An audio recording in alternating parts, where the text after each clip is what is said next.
Hello, podcast fam. I am thrilled to share some exciting news. My book, Sow, Grow, Lead, is officially live on Amazon. This book is more than just my story of starting a nonprofit and building a peanut butter factory in Malawi. So trust me, the ups and downs of that journey are worth the read. It's also packed with practical strategies to help nonprofit leaders like you tackle challenges with clarity, courage, and a whole lot of heart. If you've ever wondered how to turn your vision into reality, navigate the inevitable hurdles, and build something meaningful, whether in your organization or in your own life, this book is for you. I'd be so grateful for your support in spreading the word. Grab your copy of Sow, Grow, Lead in the show notes and on Amazon today. Let's keep sowing seeds of impact together.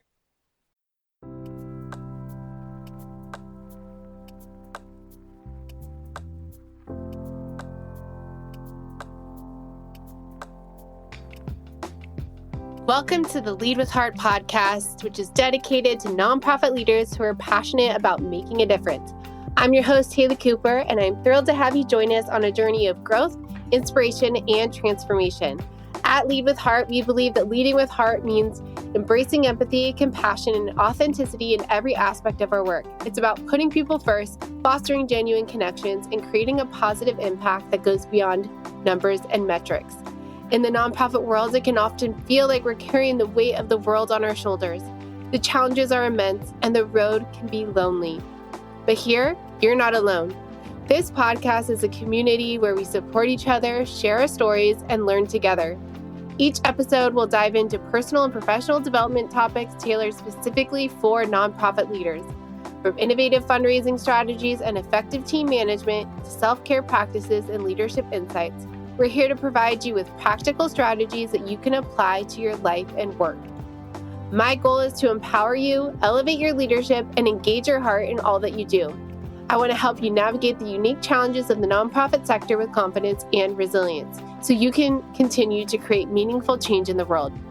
So whether you're driving to a meeting, taking a break, or winding down for the day, tune in and join us on this journey. Together, we'll discover what it truly means to lead with heart. Thank you for being here. Let's dive in.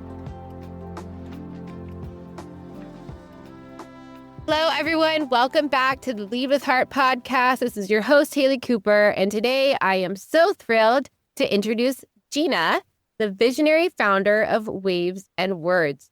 Gina played a pivotal role in building Wise, one of Europe's largest fintech companies, and was part of a historic IPO at the London Stock Exchange. But after 8 successful years, Gina decided to embark on a different path, a world trip that would reshape her life and lead to the creation of her book, Embrace Your Brave in 30 Days. And we're going to be talking a lot about how you can do that as a listener in your own life. So welcome to the podcast, Gina. Thank you, Haley. And as they say in the country I grew up, Dankeschön. And in the country that I spent my last decade, Aita. Well, I'm so excited to have this conversation and so honored when your team reached out to me. Obviously, like I said, introducing you, you played a key role in building Wise. And, you stepped back and decided to embark on a different journey. So I would love to know what motivated you to step from that and embark on that world trip to meet inspiring women across the globe. That was a brave decision for me because I was in a great place in my job where I had opportunities to grow further. And I just felt like somewhere deep inside that the more courageous thing for me would be to step away from that safe zone where I know I'm respected, I know I'm going to do well, I know I can continue to grow, like to step away and go explore the world. That was what I really wanted deep inside. But I also felt that fear of, wait, I've never in my life stepped out of the safety of having a regular paycheck, having that health insurance. So it took a lot of courage. I think it took me maybe 2 months to think about it from the moment I first felt it to really making that decision. But I don't know, the coolest things in my life have happened when I've made brave decisions that felt scary. So every time now when I feel this, I think that would be really cool, but I also feel afraid, I pay attention because there could be something good there. Yeah, I love that. And I can totally resonate with what you're saying. Like, sometimes things can be a little scary, but maybe they're what we're meant to do. And we're meant to take that step of courage towards that thing that might otherwise scare us away. Yes. Actually, even joining that whole tech startup was at that point the bravest thing I had ever done, because I was actually on track to have a career in nonprofit. I worked like in impact measurement for nonprofits in Estonia. Actually, this place I worked had the coolest name in Estonian. It was Eesti sotsiaalsete ettevõtete võrgustik, and it's just so fun for me to say. But yeah, they had people measure social impact, and I got this job offer to just work even higher up in that field. And then a friend of mine said to me, hey, before you take that job offer, do you want to do a listening prayer about it, is what she called it. And just as a disclaimer, because there might be listeners that just heard me use the word prayer and they think, oh, cool, let's see what happens next. Some listeners might be like, ugh, and think about closing the episode. The disclaimer is I grew up in church, and I also lived in the most atheist country for 10 years in Europe. And I was even married to an atheist for 7 years. So I've had so many conversations with atheists, and I've concluded there's no way to prove or know that God exists or does not exist. But I personally hope there is a God. And I just live with the assumption, like I get a lot of hope and inspiration out of it. But I would never try to convince anybody because there's no way to prove it, right? Like we might be making this up. But so she said, hey, before you take that job offer in like nonprofit impact measurement, let's do a listening prayer. And I was like, what do you mean? Because I grew up just asking God for stuff. What do you mean listening? And then she explained, yeah, just share your thought with God and see what thoughts come back to you. And then we literally did that in the coffee shop. Like we closed our eyes and I said, okay, God, I'm going to take this job offer. It's the next step up. What do you think?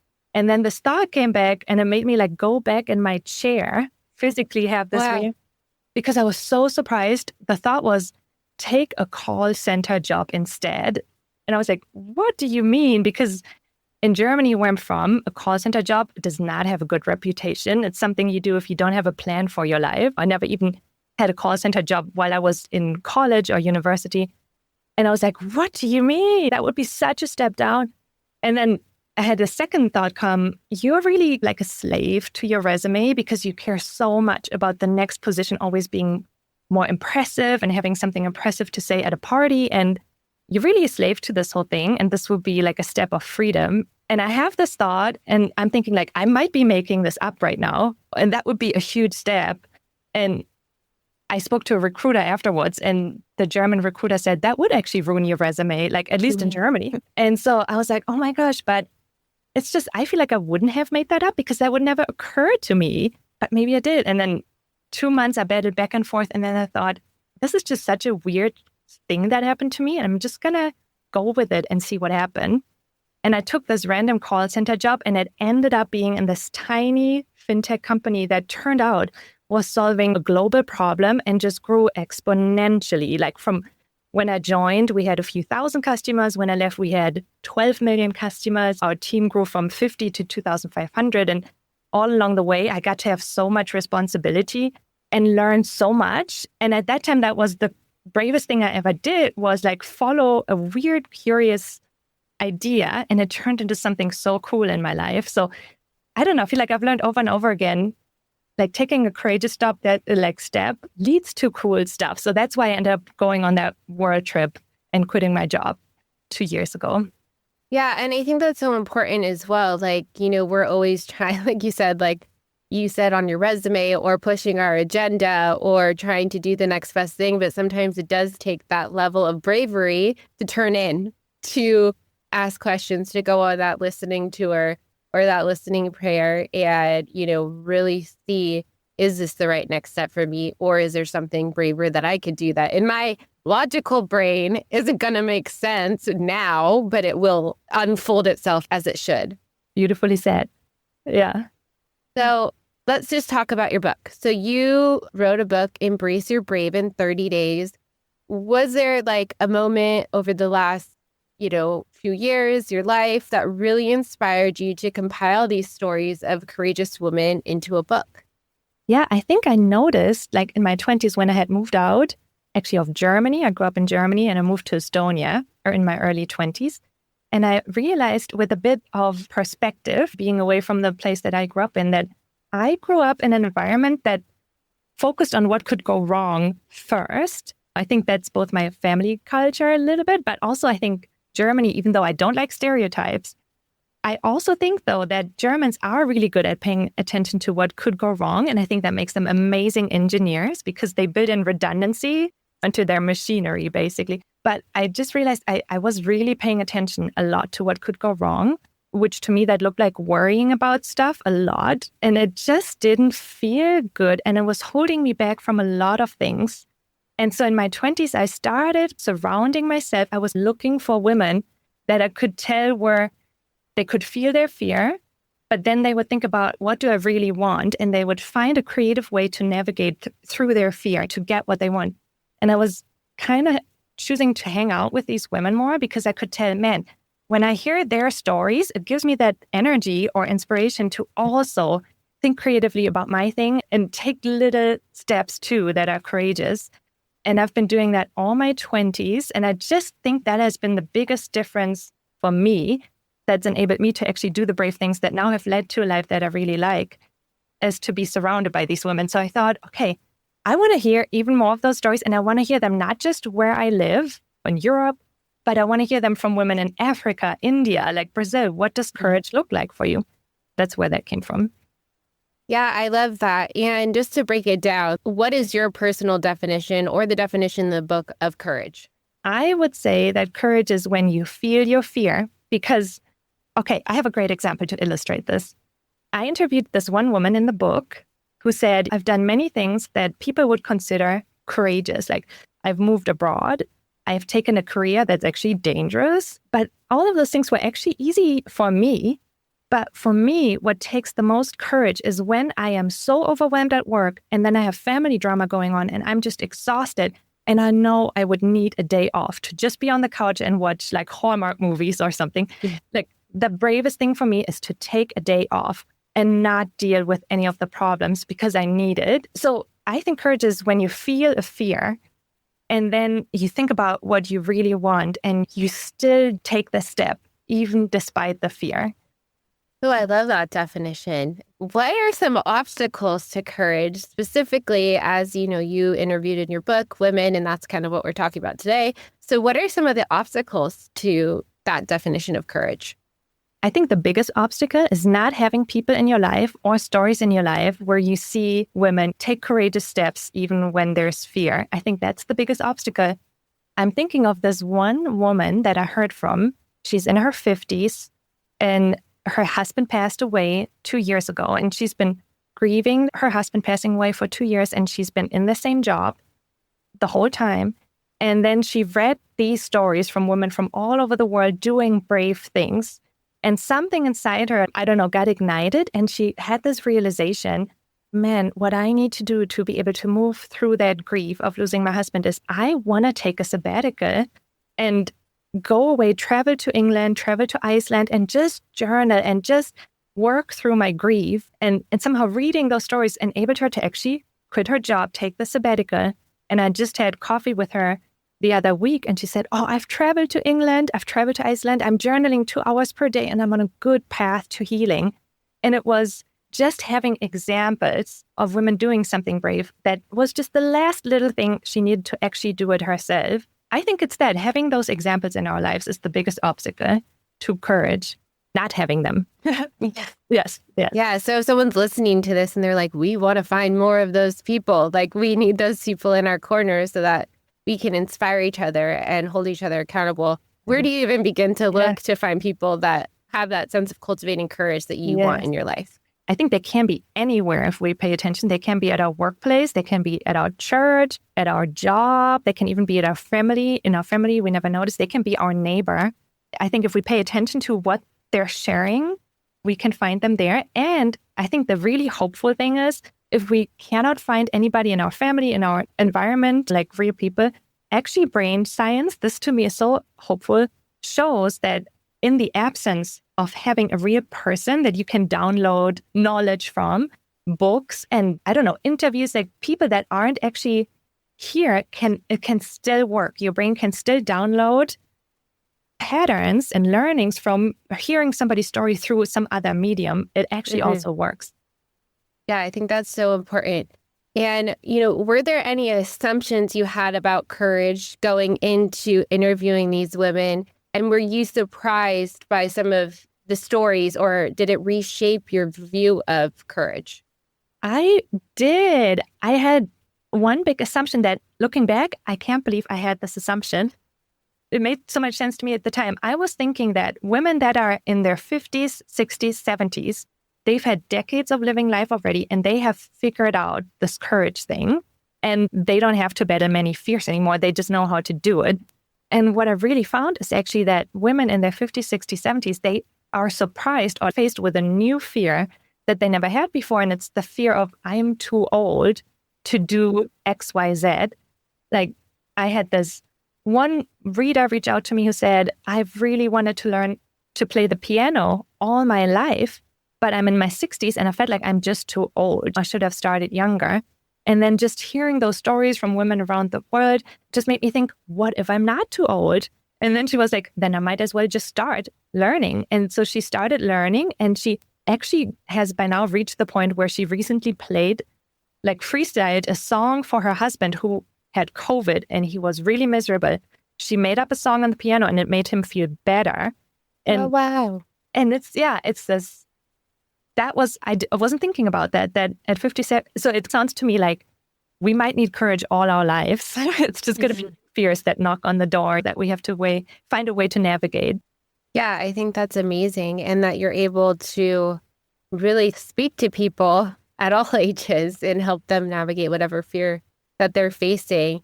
And, before we were hopped online, you were talking about, mentioning trends that are typical around fears that women are facing. Can you expand a little bit more on some of those trends that you are seeing around fear? Yeah, so I was really surprised to see that the fear that I'm too, fill in the blank to get what I want, that's a big thing, all around the world. So it could be I'm too old.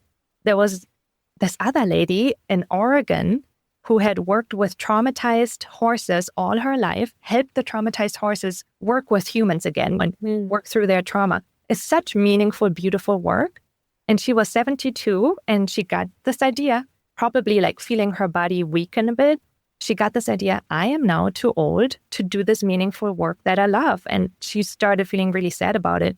And then again, hearing those courage stories, she then thought, okay, well, what if I'm not too old? And she took these steps. She signed up for strength training at her local gym. She bought herself a protective vest and she got back into the work. And she just told me she just completed 40 kilometers? Something big, a race at 72 years old. Wow. And just trained a new horse.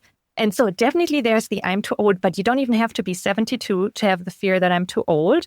There's actually a story in the book of a lady who's in her 30s and realizes she had the dream all along to become a doctor. But when you're in your 30s and you start medical school, man, you're going to be in your 40s by the time you're actually a doctor.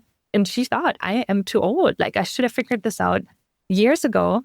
And then just sitting down with her husband and her husband just doing the math and saying, well, by the time you finish medical school, you can still actually have 20 years of doing what you love to do. I think it still makes sense. And she had to work through that fear and did it anyway. And then on the other side, there's the fear that I'm too young too, because I was speaking to somebody this morning who wants to start a business, but is afraid that she won't be taken seriously because she's too young. This morning, I thought, man, is our life just being afraid that I'm too young? And then you're in your 30s, which is a great age, but then you're raising kids and you're too busy. And then you're too old. We cannot let those fears that I'm too old, something definitely not hold us back. Because if we do, then in a few years, we're going to feel like we're to something else, right? There's always going to be something to hold us back.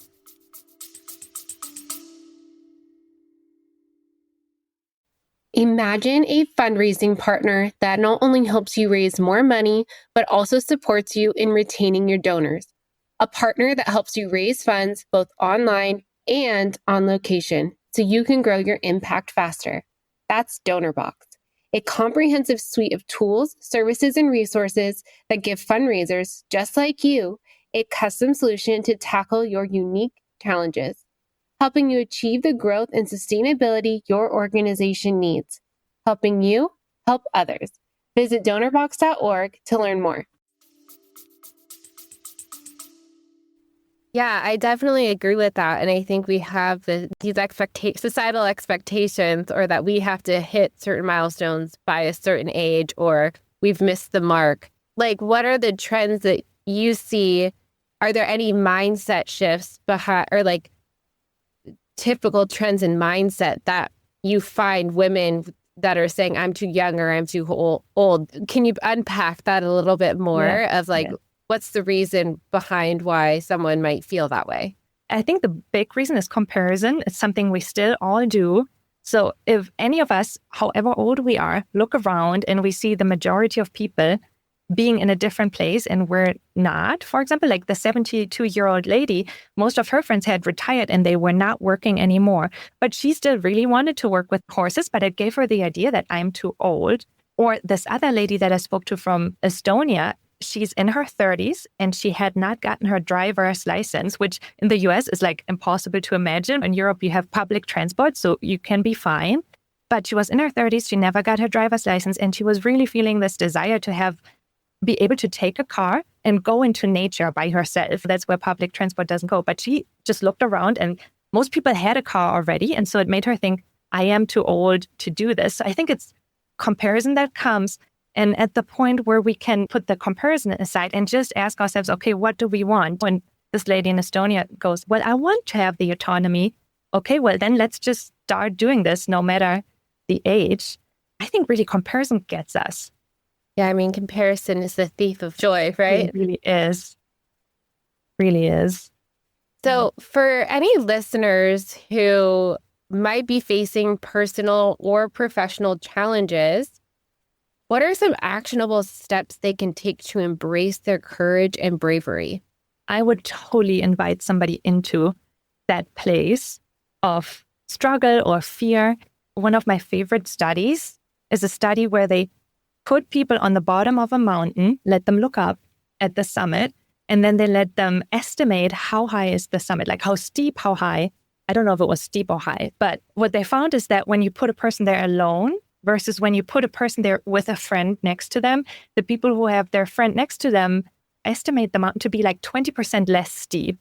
And this is what I also see in women that face a fear when they invite somebody in and say, hey, I feel afraid. This is what I really want. And they brainstorm with that friend or family member or colleague, somebody trusted. It just massively increases their chances to make it. Yeah. Yeah, I think that's so important. Like, you've kind of thread the needle throughout the whole episode of really creating that community to help you build that courage and having that kind of like sounding board of people that you could talk to.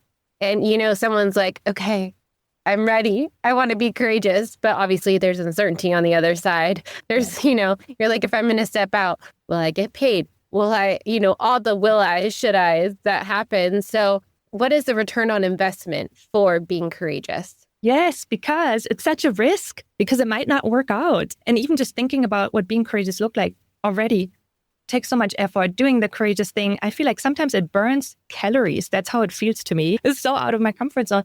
So what I found is the women that I interviewed that had taken courage steps, small or big, they felt proud at the end of the day, like they felt proud of themselves.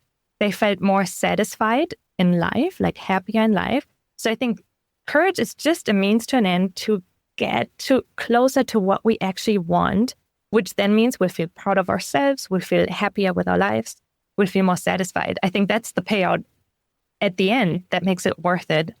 Yeah, I would definitely agree. And I think also stepping out and being brave takes a level of vulnerability of, you know, like we said, putting yourself out there and not knowing and then sharing that with other people. And so how do you balance the vulnerability that comes with being brave with that need for, I don't want to say control, but maybe self-preservation where you want to know the outcome?